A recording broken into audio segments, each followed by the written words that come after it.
Here we go, everybody. Yet another conversation coming out of Sam Magazine's Cutters Camp this year, 2022, month of May, Timberline Lodge, Mount Hood, Oregon. So stoked to have been there.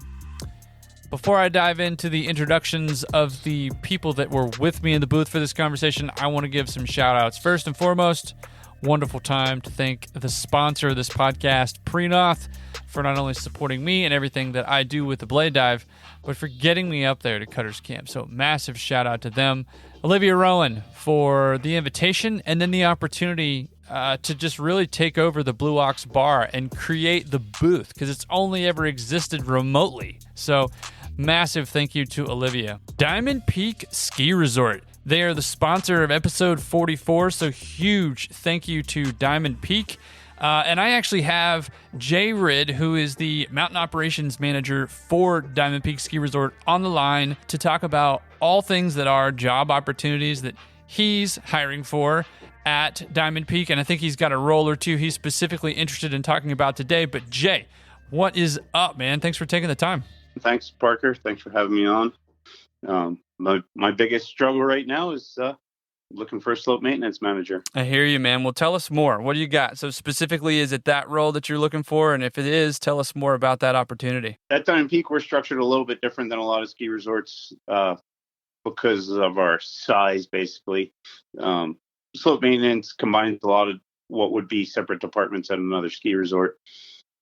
So for us, it includes all of snowmaking, all of grooming, all of terrain park, and all of summer trail maintenance as well.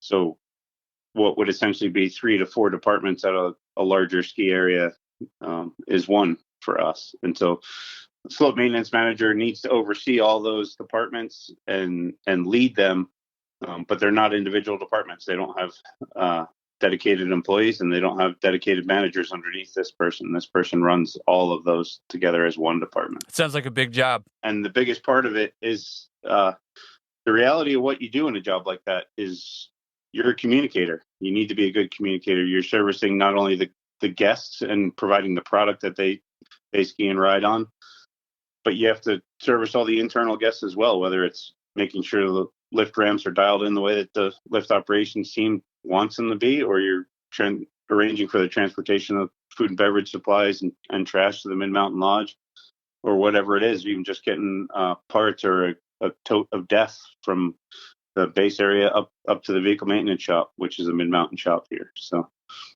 just all of those things, and being a good partner to all of the resort partners that we have, internally, and to be a good partner to me as well, so that we can work on planning for the future and stuff. Yeah, absolutely. And I only say big job because it's a really big opportunity. As you mentioned just then, there are several things that I think anybody could take advantage of to grow some of those soft skills and some of those hard skill sets, maybe refine either themselves or a future opportunity within the industry too. So really great exposure to some really rad leadership up there too, and some opportunities to just expand as a human being too.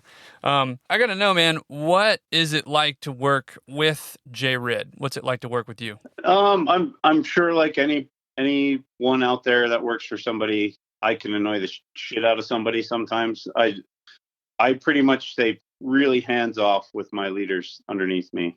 I try to hire the right people and empower them to make their own decisions, empower them to provide their staff with the tools they need to do their jobs. And I also recognize that sometimes there's a time and a place where that might be annoying to people, that I'm so hands off. But I've looking back on my career retrospectively, I've realized I never wanted my boss's help. I just needed my boss to say yes to the things I knew needed to happen. And I do consider that my job is to find a way to say yes to the things that my leadership wants, because they're the right people for the job. So I should trust their opinion. They're my hired professional for that field, whether it's my lift team or my ski patrol team or property ops, or in this case, my slope maintenance team. They know better what they need than I do. I can do all that stuff, and I enjoy doing all that stuff, but I try to stay out of their way and let them tell me what they need. I certainly love when I do get the opportunity to help out and stuff, but I try really hard not to jump in a cat and do the thing that I know somebody else wants to do or whatever it is. Anytime, I'm always willing to help out, whether it's snowmaking or solving problems and stuff. I love solving problems, but I want to give others the opportunities to do that as well. So anytime I have been engaged in the past to help out or whatever, I always double and triple check. Like, well, doesn't so and so want a shot at learning how to do that? Doesn't as much as I love snowcats and I love snowmaking and everything about slopes and the ski area in general, I try not to take away those opportunities from everybody else who's coming up. That's inspiring. I'm going to take that with me for the remainder of the day. You mentioned it before too, but I'd be curious to know some of the, beyond communicator, some of the top skills that maybe you're looking for out of the successful candidate that were to apply. What would you be looking for? I also look at it, I'm not going to find the unicorn, which is in this case, somebody who's really skilled at all this stuff. Anyone applying for any job is going to have to learn something, so my hopeful candidate is somebody who's got some really good leadership experience and understands the future of positions like these, not just at our resort, but at most resorts. It should be going towards leadership and not being in a cat every day. And to that point, if you were thinking about applying for a job like this and you think you're going to be in a cat all the time, you're applying for the wrong job. It's about moving things forward. It's about providing the tools for your team, all of your different teams. It's about being there to lead them. I think our job as leaders is to make things as consistent as possible for the things that we're in control of, because we all know working at resorts, stuff's going to go wrong. And so I work really hard to make sure that my team's not burned out when the shit hits the fan, so that they're better capable physically and mentally to deal with those problems. I got to know, Jay, and everybody else does too. What does your fleet look like there for snowcats at Diamond Peak? So we have 5 cats. We have all piston bully fleet, all fairly modern. 1 400 winch and 3 Park Pros and 1 600 Park that we bought brand new last year. So the other thing with our fleet as well is we run 1 shift, and so our cats only get about 1,000 hours a year on them, and we trade 1 in every 2 years. So there's never a cat older than 10 years old on our hill. But that being said, a 10-year-old cat for us has about 9,000 hours on it. So I was going to ask too another question. This position is definitely year round, right? Not 10-month, 11-month job. Yeah, no, it's full year-round position, fully benefited, and vacation time and everything. So it sounds like you're genuinely interested in the growth of the individual too, just like you've unpacked previously. Not necessarily looking for the unicorn, but somebody that's willing to take on stuff besides getting in the machine. I mentioned that earlier too. Working on those hard skills and soft skills, so that you're looking to help the team, and you're not just trying to be in the snowcat all the time. Yeah, there's a time and a place. And you need to be able to fill in and jump in and help out and give guidance when needed. But if it's structured where you're a part of the day-to-day operation every single day, all day, then where's the backup when stuff goes wrong? And if it gets to the point where, like, I need to be a part of your operation, whatever department it is, that's because you've already been so neck deep in the operation for so long that now I'm absorbed into it, and neither one of us is effective at our jobs. I do have to ask, where can people apply for your slope maintenance manager position at Diamond Peak? So if you just go to the Diamond Peak main webpage, down at the bottom, there's an employment section. It's in the About column. Just click on that, and we're actually owned by Incline Village General Improvement District, which is basically the town of Incline Village. So our employment link on the Diamond Peak webpage takes you to the Incline Village employment page, and you can fill out a profile and apply online there. It's also listed on Ski Area Management's website right now, and you can click on that link, and it'll take you right to the Incline Village website. So that's one thing I want to touch on as well real quick is we are a government entity. So different than a lot of other resorts. But different in a great way for a position like this is we have really amazing benefits, great health plan for you and your family. But retirement benefits are really, really phenomenal. Gosh. Well, first of all, I just want to say thanks so much for taking the time to jump on the podcast and do the interview previously to the interview. But I always enjoy catching up, and it's rad that we can help push out whatever need you have going on for a job at the Belay Dive.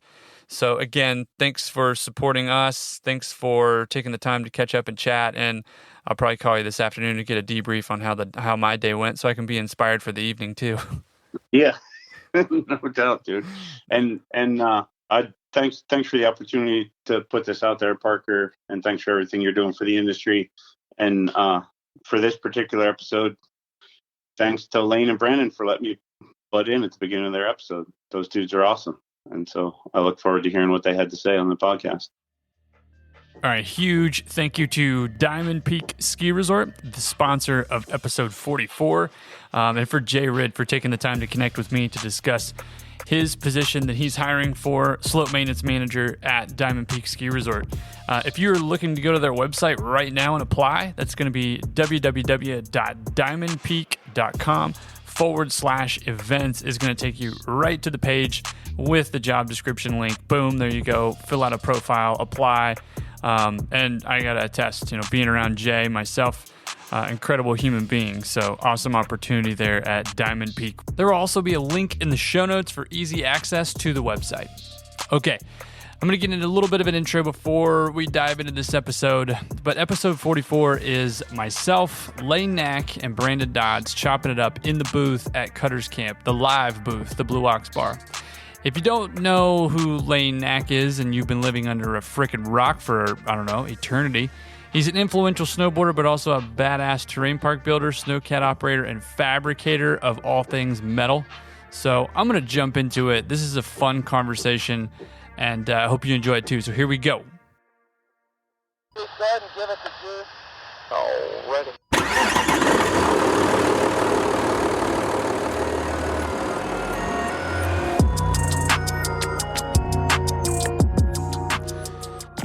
B, I'm not trying to, maybe be super transparent, but I'm a bit of I'm fanboying out right now. We got Lane Knaack in the booth. Oh, God. Live booth. Booth. I'm fanning out. Big fan, Lane. Are you fanning out? Big fan. Oh, thanks, guys. Not only can the man build a terrain park feature and groom a trail, but he can also snowboard too. He's an amazing shredder. So for those listening and tuning into the show, welcome. We are at Cutter's Camp, wrapping out with Lane Knaack. If you've never been to Cutter's Camp, it's a really cool experience. It's only my second time here. So Lane, welcome. Stoked you're on the Blade Dive, man. Thank you for having me. It's good to be here with you guys. Yeah, super stoked. Weather was subpar today. Understatement, but yes. Yes, it was Oregon. Yeah. Don't go changing. Yeah, don't go changing Oregon. Yeah, no, weather was average for sure, but sick and sunny, I think is what B. Dodds has been quoted as saying. Well, we used to tell the campers, it's sunny and sick up there. Yeah, sunny and sick. Don't worry about it. Tried to go take a run. I literally walked out. I was like, I'm going to go see what it's like before I go snowboard. I walked out, turned right towards the lift, and the wind was blowing. I was like, oh, hell no. Just turn around and walk right back in. I guess I'm waiting until next winter to go ride my snowboard again. I have to go get in a snowcat tomorrow at 8 a.m. Oh. Yeah, it should be a good time. I'm excited. We'll go push around snow. Yeah. Yeah, it should be good. Yeah. I'll be there with you. No stress. Yeah, you will. You will. But for those tuning in and listening that don't know Lane, Lane was somebody that I watched from afar and do a lot of things on a snowboard and have a big impact in the terrain park industry. Worked with some incredible people. He's made a great name for himself and has a welding company now. Yeah. Partnered up with Effective Edge. Pretty rad. But maybe fill us in and everybody that's listening on what you're up to now, a little bit of your past if you want to, however much you want to delve into.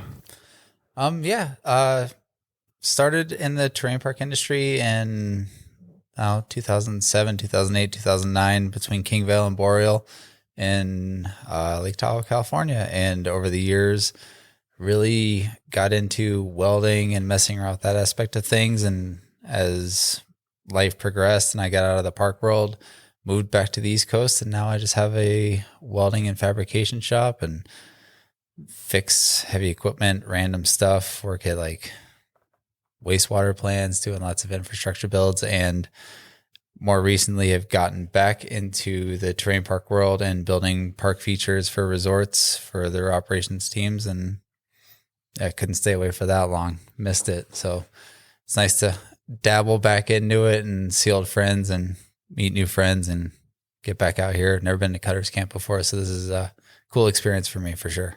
So sick. I mean, I've only been twice. How many times have you been? This is my third time. Damn. Yeah. But You're like the vet. You started way back though. Like the story you told me earlier, that was a long time ago. Yeah, I was gonna say mine have been very spread out because I went to like the second one ever. Damn. So 2004 and then 2010 and then back now. Holy shit. That's sick. Stoked to be back. Yeah, So you were on the gauntlet there. yeah. You brought your bike I this just time. and I just aged myself, but whatever.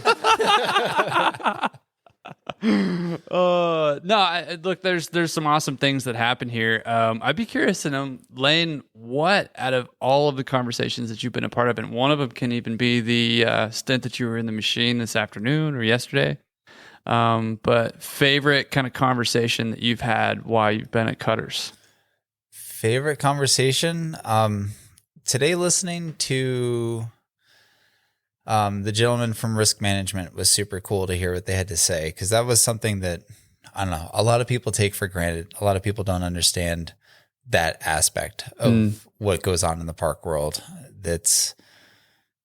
They think it's all fun and games, and it is. It's super fun. We like to have a good time. We provide a product that enables people to have a blast on. But when things go horribly wrong and people have to deal with shit, like the group of people on the back end that have to take care of that, that's a nightmare for them or for us. And that's what they do for a living. So to hear them actually come out and talk, and like, I know when you work at resorts, you have your local guy that does risk come in and talk, you work with your patrollers and all that stuff. But to hear like the attorneys and come in and speak about it, it was interesting. It was really cool to hear. And I wish I got to hear the second point with like the mock deposition, but I had to go out in the cap. But it was really cool to listen to that and to hear those guys talk. And as well as the guys from Arena this morning, it was cool to hear them speak about stuff, because I don't know, like everybody else, fan of what they do. And it's really just interesting to hear their perspective on things. Yeah. That was one I wish I would have sat in on, was the State of the Union this morning with Arena. Yeah, I definitely missed that one too. It was cool because it was a little bit similar. Like they had a few similar topics to what we spoke about yesterday with ours, but it's Canadians, Americans, people that have done it for a while. And it's cool to hear other people's perspective on all that, because I have my opinion, but opinions are like assholes. We all got them. But I don't think what we all don't have in common is looking at the art and the history of the buildings that are around. Dude, like the lodge itself, it's funny too. Like I had some awesome conversations earlier today. And one of the things that got brought up was, the ghosts, what is it like to be around Timberline Lodge with movies like The Shining being filmed here and shit like that? Shit. Yeah. Yeah, you know what I mean? So it's like you walk into the Blue Ox bar that we're in right now. Not that there may be a ghost in here, but the history, that the art that's on the wall, the paintings, pictures, and all that stuff, the wood tables that were created years ago. It's trippy walking around here. Has Adam Mahler told you guys the stories about his I think her name's Marcia, the marketing woman that works with him? Yeah, Marcia Hubby. Yeah. I've never met her, but he was telling me a story. She used to work upstairs up in here, and she'd be doing stuff, and she knew she was the only person in the building, and she'd hear like doors opening and closing and footsteps and stuff like that, and she'd just be like, "Oh my God, it's happening again." He was telling me the story. I'm like, I wouldn't last. I'd be like, I'm out of here. Oh, you're giving me goosebumps just thinking about it. This place is wild. Yeah, it's Heavy. awesome. It's an amazing place for sure. Especially the fridge in the background. Yeah, it's awesome. Fridge, what up? True. Just give it the middle finger. It'll calm down. We do have another legend in the booth with us tonight, and it's Brandon Dodds. If you've listened to episode 1, then that's who this man is. But you brought your bike. You got to ride your bike. I did. You didn't do the dirt jumps. No, Yeah, they're a little but- heavy. Yeah. A little big for the little bike. But I want to know too, because like you just rapped on what it was like to be up here for now, the third time doing Cutters Camp. And I had done I did a season at Wendell's too back in 2001. I forgot about that. As the BMX coach. So it's kind of No way. Yeah. Yes. So it was. He was the one that was directing me to the camp on the way down. He's like, "It's just going to be up here on the left, man. Chill out." Just past the arc. I had to show him man camp. I'm like, this is man camp. I lived in room 8 with 4 other dudes in a bunk bed. Acquired black mold poisoning. Exactly. Who knows how many years I cut off my life, but Yeah. No, but it was a trip because I didn't know any of that. So, he's going like, "Yep, there's this on the right, this on the left. It just passed the gas station right here. There's the main hotel, whatever. The Ark. That's what I remember it being called. Was the Ark. It was the Ark, but it was fondly nicknamed Man Camp. The Man Camp. Interesting. With all due right. Yeah. Exactly. There weren't very many women Yeah. Did you break us? Did you break a sweat yesterday on the bike. on the bike? Yeah. Well, yes, Oh, because copy. I'm old and out of shape. Yeah. Yeah. But yeah, no, I had a good time. It was fun. Yeah, but Tara was motoring around like there. He knew what he was doing. Dude, but Yeah, Terry's he a was shredder. smooth. I got some good footage of him. He was killing it. Yeah. He was shredding. Yeah. It's crazy to see where it is these days. Yeah. Everything mashed together, nothing really up in Govey anymore. Everything down there. It's because I've been coming up here since I was 12. And Nice. it's a trip to see that for sure. Did you? Changed. Were you ever a digger? No. Oh, No? that's a good question. No. Just camper? I would have thought you would have been a digger. No, I was super lucky. Like when I was a little kid, I rode for Burton and they had a house out here and they sponsored the camp. So it would like people like me that were just like a rep rider in the East Coast. Like I was given the opportunity, I can come out for like 5 or 6 days and stay at the house. And maybe 2 or 3 of those days, they give me a pass because they sponsored Wendell's. So you can go up, you'd buy a lift ticket, which at the time was like, I don't know, $15, $18 or something like that. Not that like the 120 it is now. Yeah.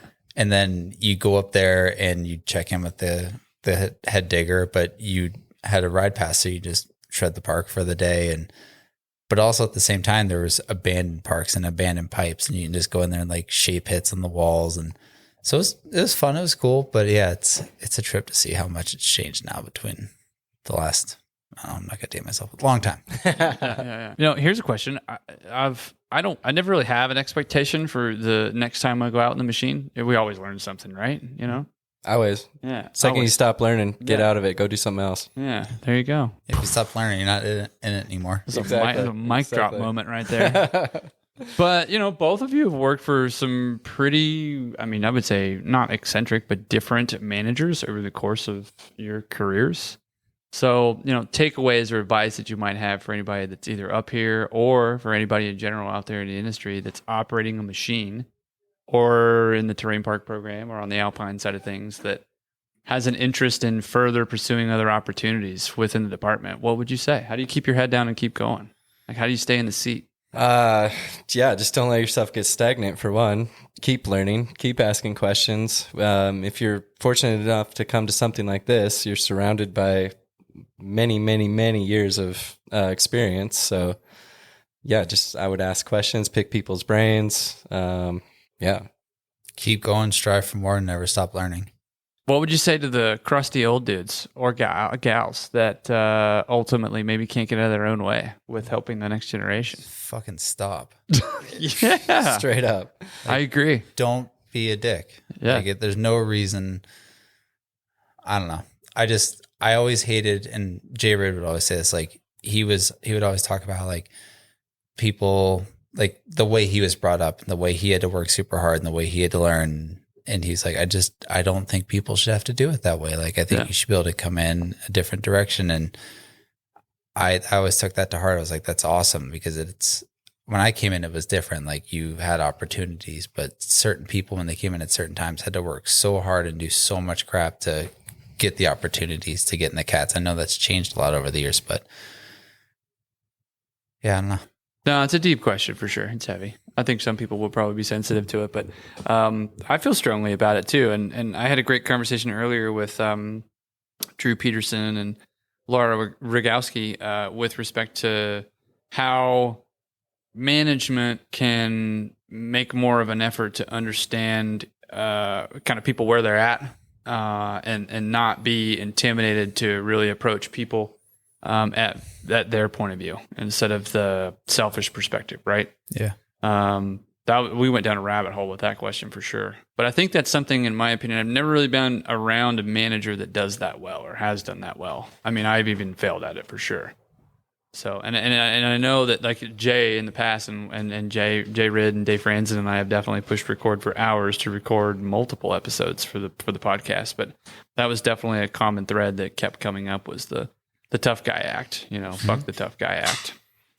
And how do we better the situation for anybody that has an interest in being a part of this industry so that they can be happy with their family, so they can have kiddos and stay in it for as long as they want to, instead of seeing the divorces or people leaving the industry. Like it's definitely I don't know if it's a system that the resort is within, or if it's a thing that was created by a stigma. I don't know, but I've definitely been around some individuals that have had some ego trips for the wrong reasons. Maybe I'll land there.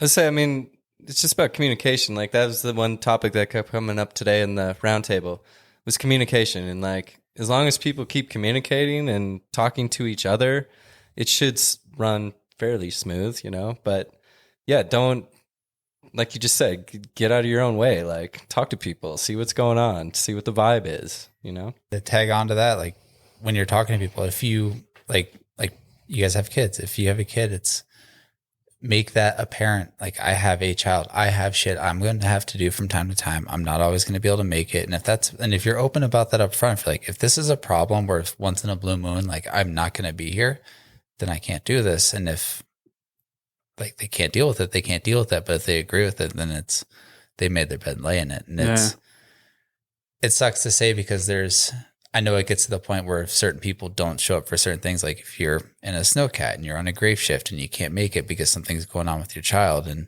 something doesn't get done. Is that really the end of the world? Oh, no. Yeah. To you, it's not to you. It's not, but to the mountain it could be. But you know what? The mountain's still going to open. The mountain's still going to live. It's still going to be there the next day. So, I mean, whatever. Yeah. That's how I look at it too. It's one day at a time. Like the mountain's still going to open the next morning and the next day is still going to happen and life's going to move on. Yeah. People are still going to show up. People are still going to buy tickets. They're still going to have fun. They're still going to have a blast. And a trail or two might not get groomed. A lift might not be able to be open, but life goes on and time still turns and the world still spins and we're all still alive and breathing, and you don't lose your family at the end of the day because of bullshit. Yeah. There's no refund on time. No, not at all. Or your family. No.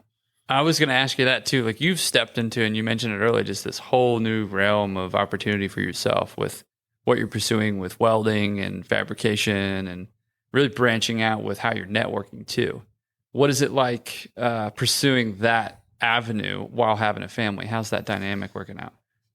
It's been really good so far. This has been the toughest thing, and this is actually the second time, and it all spawns from the ski resort world. Yeah. Like last summer, I went to Okemo for 10 days straight in southern Vermont. I had to leave my family in New Hampshire, drove over with my camper and my rig, and set up in the parking lot, welded for 10 days straight, got all the rails done, and went home. And once again, just 4 days here, but like you guys know, like shit can hit the fan when you're gone, and something happens, and you're like, like my wife hit me up yesterday. She's like, daycare lost power. We got to go get the kid. And I'm showing a place up in Maine. I'm like, I'd say I'll come help, but I can't. I'm useless right now. I'm not here. And so we had a friend go pick her up from school, and it wasn't the end of the world, and she loved it, but it's been actually really mellow so far because I make my own hours. I do my own thing. And when I first started the business, my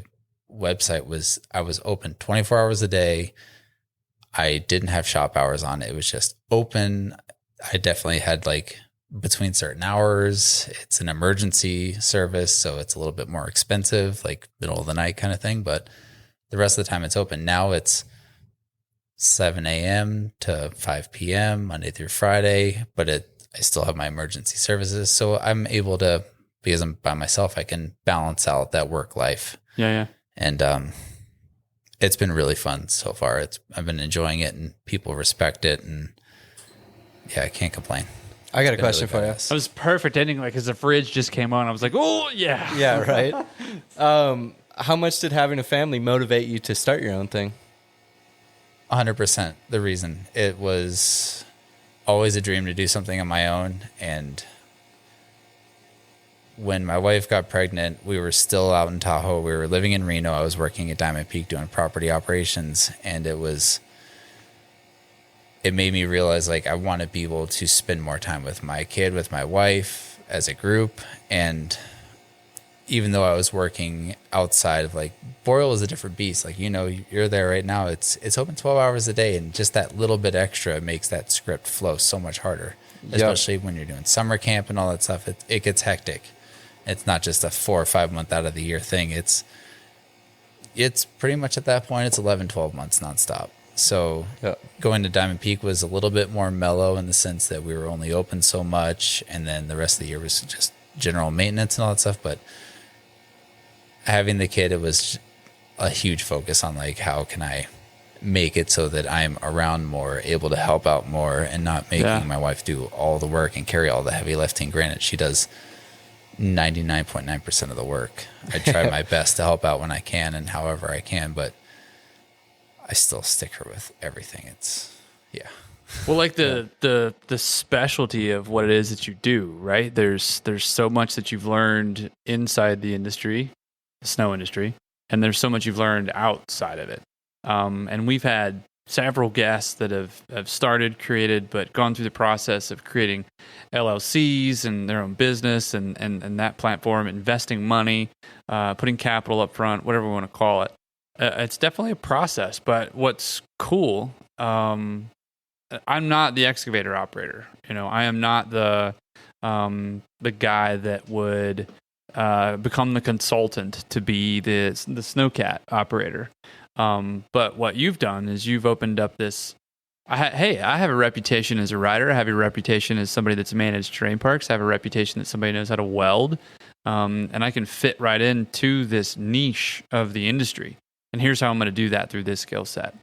So, what was that like? Because I don't know if there was maybe some imposter syndrome that came up, and you were like, I don't know, maybe I can, maybe I can't. But was there support beyond the family there that helped kind of be that was maybe the catalyst for creating something like that? It was 100% my wife. She's amazing in that aspect, well, in every aspect. But when I wanted to branch out and start my own business and just get away from what I was doing and just weld, I definitely felt like I was missing a huge part of myself from what I'd been doing from the last 13, 14 years, like working in parks, working at resorts. Like I was missing that after a while. And my wife kept bugging me. She's like, you seemed like you seem unhappy, but you seem like you're definitely missing what you used to do. Like you should really try to maybe get back into this and dabble a little bit. And she's really pushed me super hard to get back into the resort world. And when this opportunity came up with Mike, she was just like, you need to do this. Anything I can do to help, please, just, this makes you happy. Get back into it. Have fun. And I still want to do what I'm doing already, but this is just like an awesome byproduct of that, being able to come out here to Cutters Camp and work at some resorts, but then do my thing when I'm at home, like work at wastewater plants and fix heavy equipment. Like it's awesome to be able to do all of it at this point and just kind of be on my own terms. But yeah, my wife definitely has driven me into this pretty heavily, trying to make sure that I'm happy and being able to be successful. Yeah. Nice. No, it's a lot to ask. Yeah. No, and that's awesome because, I mean, you're a snowboarder. Snowboarding's been your life. So, I mean, it stokes me out seeing you back in it because, the terrain park world is better off with Lane Knaack in it. Thanks, man. It means the world. It's definitely, it was, like you said, or like I was saying to somebody earlier today, it's when you leave this, it's hard. Like it's fun running equipment. It's fun raking in the park. It's fun making snow, but the people you do it with, the people you meet, like all the like-minded souls, like we're all cut from the same cloth. I've heard people say over and over again, it takes a special type of person to want to do this, and everybody's pretty much the same. And you really miss that after a while because you work with all these different, like I work with tons of different people nowadays, and they're very different than I am. And think a different way, do things a different way. And I'm just always like, it's not the same. Yeah. Yep. I need to get back into it a little bit. So Yeah. it's definitely been awesome. Yeah. Well, I mean, Cutter's Camp is definitely a melting pot of so many resorts. I mean, Boreal's still, massive player, and you just mentioned the fact that the footprint's different. Operating on the hours is an impact on the individual alone. So, I'd be curious if like there was ever a thought, just you being as influential as you are, if you ever considered working for a smaller program. Yeah. I mean, to me, it was always, like I said, the people you worked with, but I'll never forget one of the first days I was working at Boreal, raking out in the park, and we just closed down one of the first boxes in the park, filled in all the snow at the end of it, fixed the lip, made it look all nice on the sides, opened it back up, and watched a kid roll through, hit it, grease his first 50-50 right away. And the look on his face, you're just like, I've lived for that shit my whole life. Like, that right there changed me again. I was just like, oh, wow. So it's being anywhere where you can be a part of that. To me, it doesn't matter where you are. It's being able to provide an awesome environment for people to come and fall in love and have fun doing what means the world to you. Yep. And it could be at a big box resort, or it could be for a small mom and pop place. And when I first started at Boreal, yeah, it's owned by Powder, but it's a little hill, and it's still to this day, it still feels more mom and pop than it really is. But it's the cool thing about Boreal, and it's another aspect of what made me love about the place, is it's open late and it's close to town, and it's an outlet for kids, which is what I was just talking about. It's not just a place for kids to go have fun, but it's a place for them to go and be safe and not get into dumb shit like drugs. Or if they're going to do dumb shit, it's a place for them to do it and not get arrested by the cops. Maybe get yelled at by patrol, get chased in the woods laughing, but it's an outlet. It's a meeting place. It's kind of like a youth group, but I don't know, it's open late. I love that part of it. So to me, I'd go anywhere. If I was going to get back into it full time, I'd go anywhere that had a place that was open a little bit later. Like talking to Riley May that does The Rock in Wisconsin. How old was he, you said? Like 26? He's 25. 25. Yeah, he's a beast. Yeah. So awesome. But they do Monday through Friday, they're open just in the evenings. And then Saturday, Sunday, they're open day and evenings. They don't even have day operation in the week. Nope. Oh, wow.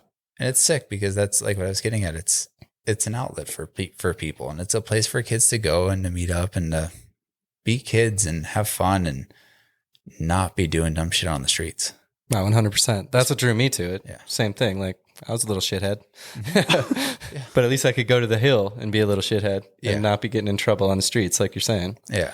So. Especially in cities. Like, yeah, shit's even worse there. Well, I guess you can't say that's bad everywhere, all over the place, but giving kids an outlet is the best thing we can do right now at this point in time. There's so much bad shit going on in this world.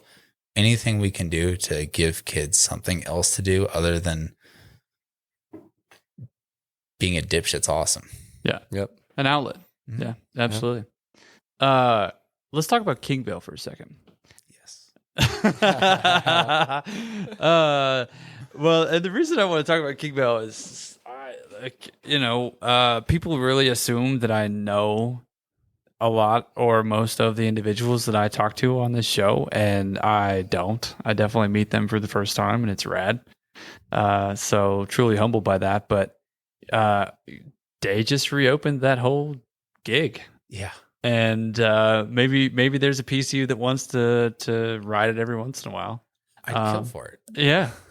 But I see things like that, and right time, right place, right? But recreating more of those types of footprints throughout, whether it's the world or America, I don't know. But selfishly, I see Lane Knaack doing something like that. But I could be wrong. I mean, maybe you stay with the welding thing forever, but whether you team up with Day or you make your own thing, would there ever be an interest there in trying to launch maybe your version of what Day's doing at Kingville? We have where we're at, New Hampshire, we're about a mile from the border of Maine, and the town South Berwick right next to us does have a small municipal rope tow called Powderhouse Mountain. Yeah. And it's super similar to the footprint of Kingvale, just a little bit narrower, but it's tall. It's like, if you saw this place, you're like, oh my God, this is the most perfect footprint for a terrain park. Yeah. And it's awesome. And they do have a rope tow. It's open whenever there's snow. And they have no snowmaking. It's 100% natural. They have a 4-stroke sled, and they have one of those pull behind groomers. Yeah. And they do what they can to keep it open. And I have spoken to them this winter. Like, I'd reached out to Glenn from SMI out west. Yeah. And he gave me the shit. contact info for the guys on the East Coast. And then I talked to Josh Lempert a few weeks back if he had ever dealt with municipalities. And he's like, oh, there's grants and all this stuff. So I have brought it to their attention that there is opportunity to be able to, without taking money out of the city, to apply for these grants, to be able to possibly do more, to get us crummy old cat and 2 fan guns, maybe upgrade a little power. They have water, and we're in the East Coast. It's cold. It's not rocket science. It doesn't take a lot to make enough snow to make that place turn. Yeah. Small cat, like, you can do stuff real quick there, but they haven't really seemed that into it yet. So we'll see what happens in the future. But I'd love to do something like that. It's very time consuming. It is.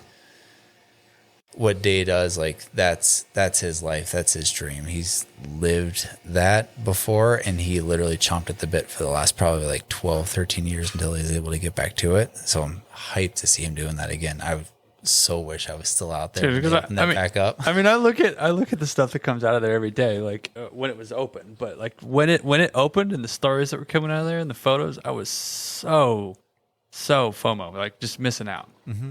Yeah. Totally missing out. It's pretty rad. And the vibe that he's created in Tahoe, like, that's all you hear about is Kingvale. Yeah. That's where the kids want to ride.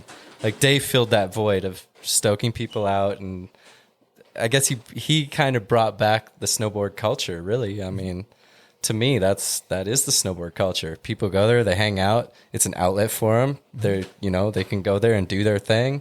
And yeah, what he's doing is pretty rad.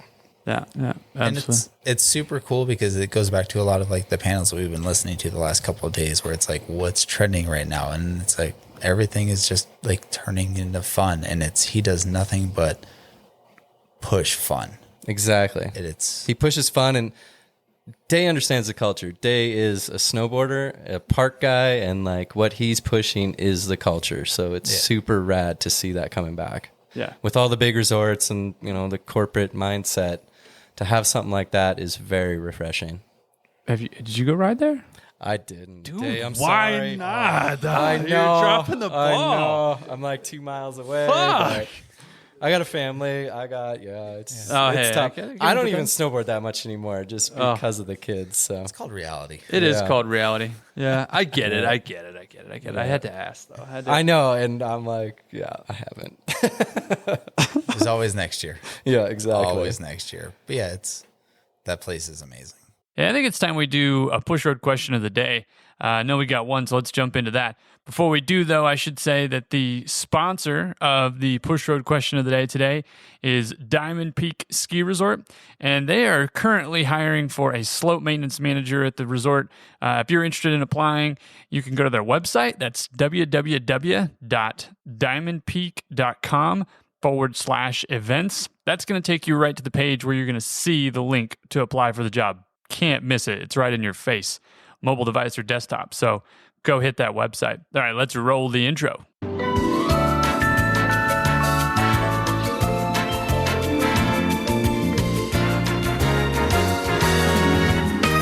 The push row question of the day. And it's from, I'm going to read handles unless I have a name for it. So here we go. I'll say handles. It's DJ D. Paul. DJ Pauly. Oh yeah, nice one, Paul. So he says, worked with him at Boreal. So that was his statement. And then the question, how is it coming back after some time off? Hope all was well, Lane, and miss you, buddy. Oh, miss you too, Paul.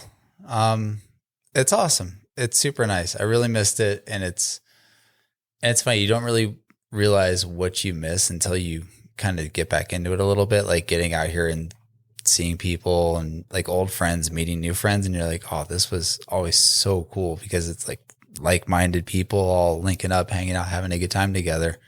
And then going to all the panels and talking more and rapping out with everyone and realizing all the shit you used to nerd out on and getting back into that. And then today was like the culmination, like getting back in the cat, and I was like, holy crap. Yeah, this was fun. Yeah. So like backstory on the Paul, like what's up? I've never met the guy. Like when you worked with him, he said. Yeah, Paul, was he there when I first started at Boreal? It was either the first or second year. He's been in and out of Boreal a couple of times, but he was there before I was, and then he was kind of in and out over the years. He was close friends with Eric Rosenwald that hired me originally at Boreal, and they were always good friends. So Paul was kind of in and out over the years, and then I had like a 4 or 5 year, maybe a 5 or 6 year hiatus, and he came back this winter out of nowhere. Yep. I think he was doing some stuff at Sugar Bowl last few years, helping them out.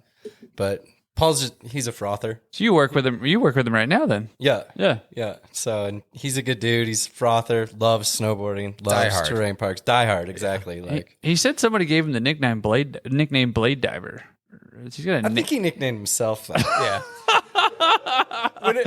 He's got a name tag that says Blade Diver. Well, he does. And so anytime you ask Paul, hey, Paul, how's it going? I'm just blade diving around in circles. Oh, nice. Oh, yeah. Dude, that's crazy. That is so fucking awesome. He sent me a picture. I'll have to post it. I've got it somewhere. This is his name. It's like a gold name tag, and it says it right there. Yeah, it's awesome. Yeah. He's a good dude. He's super rad. Yeah. He's one of the most diehard. Like he lives to snowboard. Tight. That's awesome. Like you feed off his energy because he's just so into it. It's pretty rad. No, very cool. When he sent me that picture, I was pretty blown away. I was like, holy shit. Who gave him the nickname though? Was it Rosie? No, either Eric or himself. Oh, okay. Or Jay Cockrum, one or the other. Like those three had been there for a long time when I showed up to Boreal. So it was one of those guys. Copy. More than likely Paul. Yeah. I don't know who gave him the name, but that is his response to every time you ask him how he's doing. Or if you call him on the radio, like, hey, what's going on? I'm just blade diving around in circles. Well, Paul, no disrespect. If you gave yourself the nickname, props. Yeah, no worries. Own it. Own it. He's owning it for sure. One question that we usually always dive into on the show is what really defines you outside of the snow world, and if you could be doing anything else. So it's really two questions, I guess. Now at this point, if you could be doing anything else for a job, what would be your dream job? What defines me out of the snow world? Snowboarder. Sorry, there's no getting out of the snow world for me. No, family person.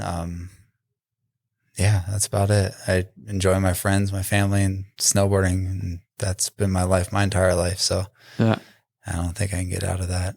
If you were to do anything else, what would you do? Like there's been some dope answers to that question. Like I remember Jay Ridd said he wanted to be a fighter pilot. I was like, what the fuck? Okay.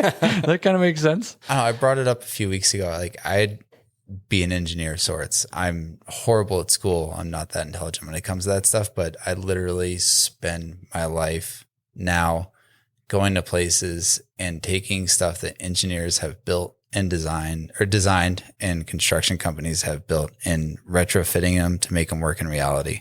So it'd be cool to be able to take all that together and be able to design and build shit that actually works without having to be altered. How did your professional snowboard career translate into building parks? Ooh.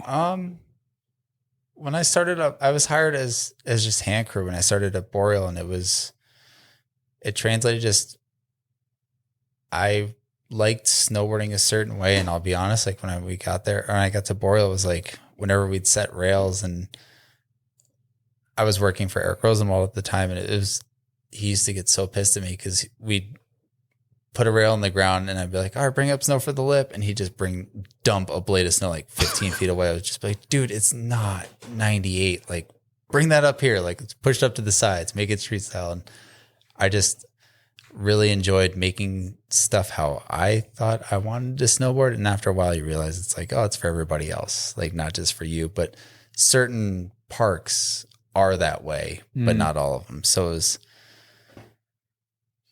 I don't know, it helped me in certain aspects of it, but it killed me in others. So it took me a while to realize like certain parks are for certain people, need to be built a certain way, and others the opposite. So it's, I don't know. I mean, you must have had a lot of concepts in your head that you were able to build and, create. Here's maybe the contentious subject would be, do you have to be the good snowboarder to be the good builder? No, you just have to have attention to detail and love what you do. Be willing to work your ass off, as it just takes a lot of energy and work and paying attention to what you're doing. Yeah. That was a hot topic earlier today. Yeah. Yeah. And I actually have another one to follow that up. Ooh, send it. How do you see, kind of the trend is it's going more family style, smaller parks, but coming from the professional background, as a Grom, I feel like you still need to have some bigger features. We don't need to be building super park for the public, but I feel like we shouldn't be eliminating larger parks, because as a Grom aspiring to be a pro, like you always need something to build to. So like, what are your thoughts on that as far as A bit of deep dive there. Yeah, as far as keeping around You're curling in a lot there, bud. Sorry, I'm just Or a firm out. believer in it. But, I just feel like if everything turns to small and medium, then basically like once they get to that medium level, which, if they're teenagers, then they just lose interest. So like in your day and age, there were huge parks. So like, did that come into play to aspire to the next level, basically? Yes and no. Like when I was snowboarding, the parks were absurd. Like not every park, but there was like Mammoth Park, A51, Copper's always had a big park. Like Whistler's always had a pretty gnarly park. Like there's parks all over, and I'm leaving out a shitload, but there's always been a large group of resorts that have always had a big park. I think everything's definitely trending towards families and is trending smaller, and smaller is fun. Everybody can enjoy the fun. And the reason behind when I always say like, it's not that big parks shouldn't exist. They should exist in certain places. Not everywhere needs a big park. I think every region should have a park that has larger stuff in it, but that region can be pretty vast. Like if you're in the basin in Tahoe and it's like, oh, you want a huge park, Mammoth's not that far away and they have a very big park. But in that area, there's so many young kids, and you don't need a huge park to get good or to improve or to keep growing your skill set. You need a good park. Yeah. Okay. Like a good park with good poppy jumps, with good landings and good rails set up well. You can learn a lot more than on big stuff. And when you're hitting big stuff, you're not, I don't know, for me personally, when I was snowboarding, like I didn't go to the park to learn tricks or anything like that. Like when I was like out filming and doing stuff, like that's when I would learn stuff, because that's when you're hitting the big stuff and you're like, all right, I'm doing this now. Like the last thing I wanted to do was practice on big stuff, because I would break myself up. But it's also a different day and age now. Like you watch those kids ride park and the stuff they're doing, it's fucking mind blowing. Like that kid that just did like a 2160 that had like 5 corks in it. You're just watching him like, I think I threw up when he was done because I was dizzy. Yeah, I had to watch it about 20 times. Like, did that really happen? Yeah, did that count correctly? You can't even count the corks, and he starts spinning and corking late, and he still goes around 5 times, and it's insane to watch that stuff. So yeah, I think in certain areas, it's necessary to have stuff like that, but it's not for everybody, and I think I'll just leave it at that. It's not for everybody. It's not. Yeah, I think. Yeah, as long as you have good stuff built well, like it's possible to learn what you need to do, and then you can go to those places that have those exponentially bigger parks to do the stuff that you want to do. But if you're in that position where you're wanting to do that, you're going to find those bigger parks to do that stuff. Yeah, true. You're not just going to not go. Yeah, great answer. And like, I think you hit the nail on the head. As long as there are places to aspire to, as long as Mammoth doesn't change, Copper doesn't change, some of these resorts keep doing what they're doing. Yeah, it's spot on. Like, they still have something to aspire to. So yeah, because you can always like go out to Sasfe in the fall. The stuff you guys build, like you can chase that all over the world if you really want to. Yeah, and I know that's like part of the whole barrier to entry. Like, it's that costs a lot of money to do it. But if that's what you want to do, I don't know, correct me if I'm wrong, but I don't think you're not. I personally wouldn't be doing that for fun. Yeah. Like, I wouldn't fly out to stomping grounds just for a good time. I'd fly out there to train and do that kind of stuff. Like, if you're going out there for that park, like, that's what you're doing. That's what you're aspiring for. Yeah. So you're putting in that effort. You're spending that money. You're spending that time. Like, that's what you're going for. You're investing in yourself to do that. But if you're just the average snowboarder that's going out for a good time, like, you're just going to go out and hit some good stuff with your friends and enjoy yourself. Yeah. Oh, great answer, dude. Great answer. I was just say, like, that translates really well over to the operating perspective too. The big parks existing too for the people that want to build the big stuff or aspire to build the big stuff and become a part of that specialized skill set, making them, I don't want to use the word elite, but top tier operator, right? If the big parks go away and there's really never a product for the operator to build, becomes a bit stagnant as well too. So it's kind of like one and the same. If you build it, they will come. Understanding what park is appropriate for your program, what product are you building in general, right? Is your park the right size? I think that it translates really well over to the operator too. So yeah, and you don't want those good operators to go away because you guys have so much to teach all the kids coming up. So it's super important to have all those top tier operators not leave and be around to build that good stuff when it needs and should be built, to make sure that big stuff is built properly, but pass it on to the generations coming up and making sure that those people are building things in a fashion that's safe and fun and enjoyable and proper and not wrong. Yeah. 100%. Best park is a safe park, right? 100%. Yeah. And if you don't pass on that knowledge, you're going to start having unsafe parks. We're going to have injuries, and they're definitely going to go away. Yeah. And you're a dick if you're not passing on your knowledge. Yeah, exactly. Yeah, you're also a dick if you're not refueling your machine at the end of your shift. I don't know who does that.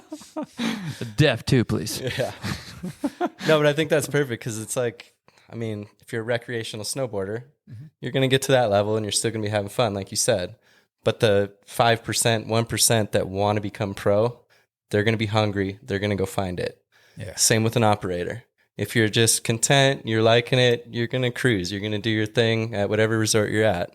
But like Parker's saying, if you're hungry and you want to get to that next level, you're going to go find that resort that's going to provide the product that you want to build. Mm-hmm. Yeah. Let's just, sorry, jump. I don't know. Did you just like on a whim decide to move to Mammoth? I should probably re-listen to the bomb hole episode. When I was younger? Yeah.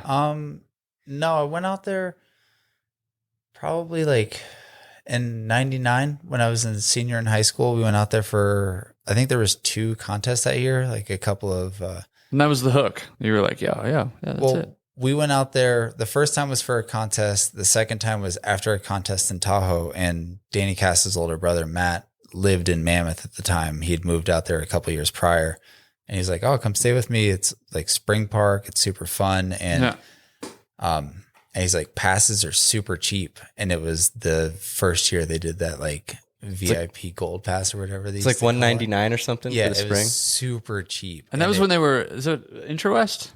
Yeah. I believe so. The pass started that spring and went through the whole next year. So we went out there and we bought the passes. We like took buses down from, I think it was from like North Star, from like a Vans Cup, and went down there and rode for a couple of days. And then some stuff had happened home. So I had to bounce and go back. But I got home and was like, holy shit, I got a pass for Mammoth and it's good for next year. And I told one of my best friends, John Colgan, about it, and he bought one, and we're both like, well, we got these passes. We kind of got to do something about it. And like a whole bunch of my friends from snowboarding, like Kyle Clancy, like a whole bunch of these guys had all bought passes too. And we're like, well, we got them, we're going. And Now we just got to find how to get there and find a place to live and all that stuff. So cool. Was Charlie Morace in that group? Oh, hell yes. Yeah, Chaz. Yeah. Do you still talk to him? No, I haven't heard from him in a long time. No? I found him on Instagram about 6 months ago and a friend requested him. I haven't heard back. Nah, okay. Yeah. Come on. He was a good dude. I worked with him here at Wendell's. That's how I actually met Lane. Okay, cool. He's the Yep. shit. Charlie's the man. Well, I mean, I asked because I think everybody has a goal, right? And so trying to venture out and expand and learn new things, grow the horizon, whatever it is. I never really had a vision maybe or an understanding of why I wanted to go to Mammoth. I just saw ad video part, that's what was happening. That's what was going on. And I wanted to kind of plug into it. Your path was different. Your path was different too, Brandon. And how that kind of translates into people taking interest into operating equipment could be different too. So it's always fascinating to me how people land in that seat. That's all. I think that's what I'm getting at. It's you were out there for a contest, and that's how you got stoked on that 199 pass. And I saw ads and video parts, and you were taking family trips to freaking Tahoe, dude. Yeah, but And like you're that's talking about it, I think it all boils down to each one of our love for snowboarding. Yeah, that's what I mean. How like we all ended up. That whole thing happening. Like each one of our experiences is different, but landing in a seat and staying there. Like that's what I like. That's been kind of the common thread of a lot of folks that I've talked to this week at Cutters Camp is just got to kind of figure out how to, what's next for me. How do I stay there? How do I stay in the seat? What can I learn? And then some of the coaches I've talked to that have gone up and taken guys and gals and shown them some things. Some of the students or campers are motivated and others are not. Maybe that's weather dependent. I don't know, but no, I think it's just whether or not individual. they give a shit. yeah, whether or not they give a shit. Yeah. But it's like, how do you stay there? That's kind of their question to me that they've posed. It's chasing passion, chasing what you love. Like if you're not doing that, you're doing something wrong. Like if you're not 100% in love with what you're doing, go do something else. Possibly rethink about maybe don't go do something else, but rethink about what you're doing.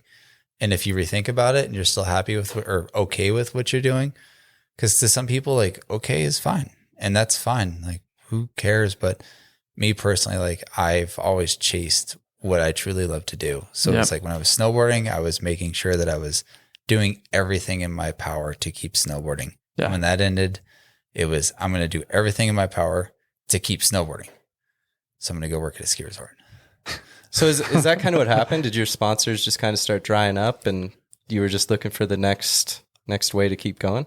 I don't think they gave up. I don't think I gave up. I think I gave up on caring about that stuff. No, not gave up, but like, I mean, you know how it was back then. You're 24 years old. You're washed up. Yeah. We're going to give the money to the young kid. Well, I'd been hurt pretty good the previous couple of years when I stopped snowboarding for a living. And I think I just got to the point where I stopped caring about that shit. And when you do that, they stop caring. Like if you don't care about promoting your sponsors and doing all that, they don't care about sponsoring you. Yeah. So you kind of lost your drive to be a professional snowboarder. I just wanted to snowboard. Yeah. I didn't. You were in it for your heart. You love snowboarding. I just wanted to have You were fun. in it for you.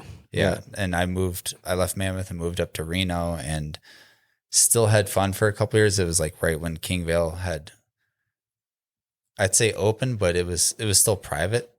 They were just open to friends and we just set stuff up and filmed a bunch and made some videos and a ton of web edits and did that for a little bit. But doing that for a living dried up pretty quickly. So when that stopped, I was like, all right, I need a real job. And working, like living in Mammoth and like Pete Colombo's from the East Coast and a good friend of mine. So like I'd been in his cat a couple of times and then moving up and being around Day and Jay and their cats all the time, like just watching them build stuff for just hundreds and hundreds and hundreds of hours. Like, well, that stuff's pretty cool. Like help them rake a little bit and then be like, oh, I can get a job and do this. Best King Vale story. You got one? Best like, King Vale story? Off the top of your head, throw it out there. Like, is there a, oh my God, G-rated one that like, you can talk about? No, you can send it. Send it. I don't know. Just it probably was when they weren't even open in the wintertime. It's just going up there in the summertime. And I don't know if anybody had ever been there back then. There was at the top of the Mighty Toe, it was called the Ewok Village, and they built this ramp up in the trees, and it was just a mini ramp on the ground, but the decks linked into the trees, and they spanned from one to the other, and you can just walk around in the woods, and they had like picnic tables and a grill and a little like 32 cal shooting range up there. Like it was awesome. And it was just a place that they went, and they had like their welding shop down the street. And it's not even just a general story. It was just in the summertime, you go up there and they'd be like servicing the cats, go up, eat lunch, skate, grill, shoot some guns, hang out, move some stuff around, build some crap. Like it was just always shenanigans, always good times. And like they had, even before they had their welding shop up there, they had it up in Reno. And that was another fun thing, was when they were still, or when Day&J had rail builders, they had like a motorcycle gang too. So it was like their rules. You couldn't spend, I think it was more than $500 on a motorcycle, and they would just chop them up and do the sketchiest shit to them and rip them around. It was so damn funny. Those old shitty Hondas and stuff. They had like a 3-wheeler with like a suicide shifter, and it's hardtail, and you just do wheelies around the parking lot on it. It was so funny. They're like always up to something. And you were talking about the street van the other day. Like they always had shit going on. Yeah. Like always up to, you call it no good, but it was like cheeky shenanigans. Yeah. They know how to have a good time. Oh, Dude, that's for sure. Yeah. Yeah. I feel like if I was to ever hang out with Day in person, because I've never met Day in person, I've only ever talked to him on the phone, I'd have 20 questions, and there would definitely be some kind of bullshit that we would get into. Here, let me go. We'll go over here and we'll do this for a second. Let me take you down this route really quick. Yeah. It's funny. When he was, before he reopened Kingville, he was at Donner Ski Ranch, which is the backside of literally the backside of Boreal. And we used to go over there. When I left Boreal, I was going to school that winter in Reno, trade school. And on the weekends, he would give my wife and I passes for the day, and we just go up and hang out with them. And it was hilarious because when you get on the chairlift, you come out of the terminal and you look to your left, and there's a house about 100 feet above the chairlift. Never been. So a black Park Pro sitting in the snow in front of the house. And he's like, that's my dream right there, and I'm living it. Got my cat parked in front of my house. Fuck. Like, not even kidding. And he was like, him and his girlfriend lived in Auburn, like down towards Sacramento on the 80. Yeah. But that house was owned by Donner, and that was his place when he was there working. So he literally had his cat parked in front of his house. It was insane. Wow. Living the dream. Living the dream. Man, that I want to shake his hand. Yeah. Absolutely. One question I really want to throw at you, and I won't take up any more of your time. What do you think the future looks like for the industry? The snow industry, you can take it anywhere you want to. Sustainability, inclusivity. So many people have unpacked the future of equipment. It's a loaded question, I know, but take a stab at it. Well, like you said, inclusivity, it's going to be a lot more something for everybody. And whether that means just a lot more small parks, but it's going to be, or border cross, whatever it be, like as trends come and go, it's just going to be like, it's a park. It's going to be ever changing, ever evolving. But I think the biggest thing coming up is going to be everything going on with the change in our environment and climate, whether you call it climate change, climate shift. It's both. It's changing and it's shifting. Yeah. Like winter doesn't start when it used to. It doesn't end when it used to. And hell, sometimes it doesn't exist anymore. Sometimes it doesn't seem like it ever goes away. Yeah. Like it comes and goes in waves, and it's going to be, I think that's going to be the biggest thing, is whoever can mold, adapt, and learn to live with it, grow with it, understand it, or just wing it with it, which is probably what it's going to end up being, is just the place they can fly by the seat of their pants the best is going to be able to deal with it the best. And it sucks because that literally means you don't have a life. But at the same time, yeah, that hurts me the most to say, because that's what drove me out of what I was doing for the longest time, was being able to enjoy more of my life and have more of a structured life, kind of know what I was doing, especially with the kid. But I think it's definitely getting to that point with what's going on with our environment, the people that are going to be able to chase the weather and just flow with it the best, and whoever has the best, not automated snowmaking system, but the best electric snowmaking system, like air water, is going to get to the point where it's not going to work anymore, or not work anymore, but not nearly be as efficient. So whoever's going to be the most efficient for sure is going to be able to pull through it. Brandon, this has been dope. This is like I could keep rapping. Awesome. I could keep rapping. I could keep rapping for a while. No, we've been chatting for over an hour now. So Oh shit. yeah, no, Lane, thanks. Meant what I said earlier. You're an inspiration to a lot of us. You've accomplished a lot, and I think what you're doing right now is for the benefit of the future of the industry, leading the way with how you have established the new version of yourself, still with the love of snowboarding involved in all of it. So thanks so much for taking the time, man. It means the world to me. Thank you guys for everything, and truly means a lot. Really appreciate it. And it's been a pleasure chatting with you gentlemen. And yeah, thank you. Hell yeah, Lane.